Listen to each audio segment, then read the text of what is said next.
Bapa kami yang di surga, kembali malam hari ini kami mau membaca Alkitab. Terangi hati dan jiwa kami selalu dengan rohmu yang suci untuk mengerti memahaminya. Amin. Pembacaan Alkitab malam hari ini terambil dari Imamat 27 ayat 1 hingga dengan ayat yang ke-34 dengan perikop membayar nazar yang berbunyi demikian. Tuhan berfirman kepada Musa, berbicaralah kepada orang Israel dan katakan kepada mereka, apabila seorang mengucapkan nazar khusus kepada Tuhan mengenai orang, menurut penilaian yang berlaku untuk itu, maka tentang nilai bagi orang laki-laki dari yang berumur 20 tahun sampai yang berumur 6 tahun sampai yang berumur 60 tahun, nilai itu harus 50 shikal perak, ditimbang menurut shikal kudus. Tetapi jikalau itu seorang perempuan, maka nilai itu harus 30 shikal. Jikalau itu mengenai seorang dari yang berumur 5 tahun sampai yang berumur 20 tahun, maka bagi laki-laki nilai itu harus 20 shikal dan bagi perempuan 10 shikal.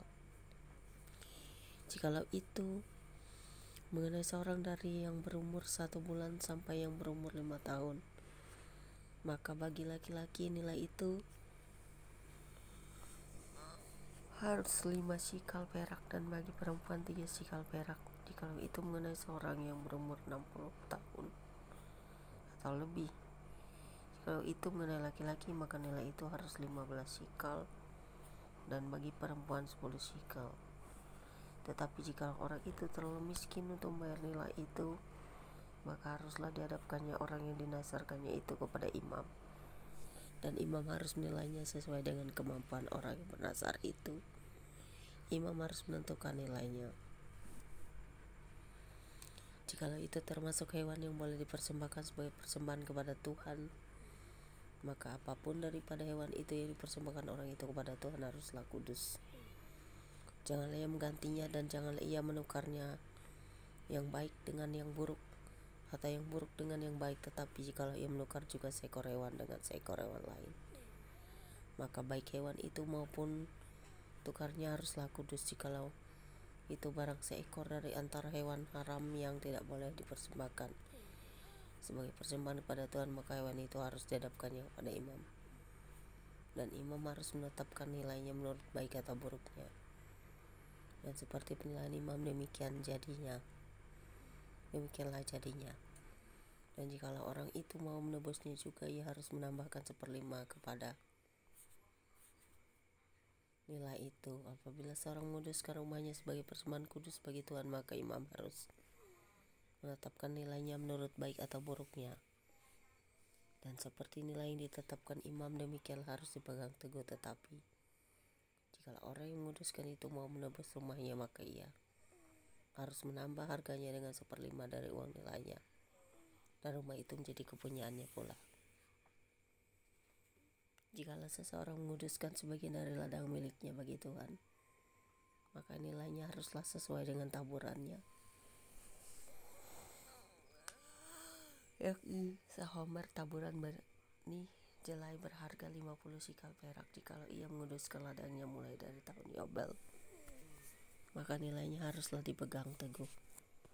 Tetapi jikalau ia menguduskan ladangnya sesudah tahun Yobel, maka imam harus menghitung harganya bagi orang itu sesuai dengan tahun-tahun yang masih tinggal sampai kepada tahun Yobel, dan harga itu harus dikurangkan dari nilainya. Dan jikalau orang yang menguduskannya benar-benar mau menebus ladang itu, maka ia harus menambah harganya dengan 1/5 dari uang nilainya, dan ladang itu tetap dimilikinya. Tetapi jikalau ia tidak menebus ladang itu, malahan ladang itu telah dijualnya kepada orang lain, maka tidak dapat dibebas lagi. Tetapi pada waktu bebas dalam tahun Yobel, ladang itu haruslah kudus bagi Tuhan, sama seperti ladang yang dikhususkan bagi Tuhan. Imamlah yang harus memilikinya. Dan jikalau ia menguduskan bagi Tuhan ladang yang telah dibelinya, dan ini tidak termasuk ladang miliknya dahulu, maka imam harus menghitung baginya harga milik nilainya sampai kepada tahun Yobel. Dan orang itu haruslah mempersembahkan nilai itu pada hari itu juga sebagai persembahan kudus bagi Tuhan. Dalam tahun Yobel ladang itu harus dipulangkan kepada orang yang menjualnya kepadanya, yakni kepada orang yang mula-mula memiliki tanah itu. Dan segala nilai harus menurut sikal kudus. Sikal itu harus 20 segera beraknya. Akan tetapi anak sulung yang sebagai anak sulung menjadi hak Tuhan dari antara hewan. Tidak boleh dikuduskan oleh siapapun, baik seekor lembu maupun seekor kambing atau domba. Itu milik Tuhan. Tetapi jikalau itu dari antara hewan yang haram, maka haruslah orang menebusnya menurut nilainya dengan menambah 1/5. Dan jikalau tidak tebus, haruslah jual menurut nilainya. Akan tetapi segala yang sudah dikhususkan oleh seorang bagi Tuhan dari segala miliknya, baik manusia atau hewan maupun ladang miliknya, tidak boleh dijual dan tidak boleh ditebus, karena segala yang dikhususkan adalah maha kudus bagi Tuhan. Setiap orang yang dikhususkan yang harus ditumpas di antara manusia tidak boleh ditebus, pastilah ia dihukum mati. Demikian juga segala persembahan persepuluhan dari tanah, baik dari hasil benih di dalam maupun dari buah pohon-pohonan, adalah milik Tuhan. Itulah persembahan kudus bagi Tuhan.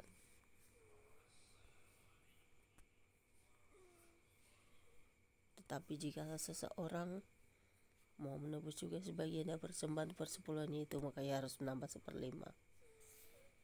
Mengenai segala persembahan persepuluhan dari lembu sapi atau kambing domba, maka dari segala yang lewat dari bawah tongkat timbala, waktu dihitung setiap yang ke-10 harus menjadi persembahan khusus bagi Tuhan.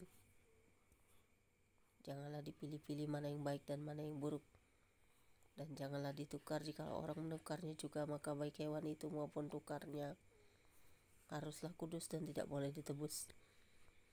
Itulah perintah yang diperintahkan Tuhan kepada Musa di Gunung Sinai untuk disampaikan kepada orang Israel.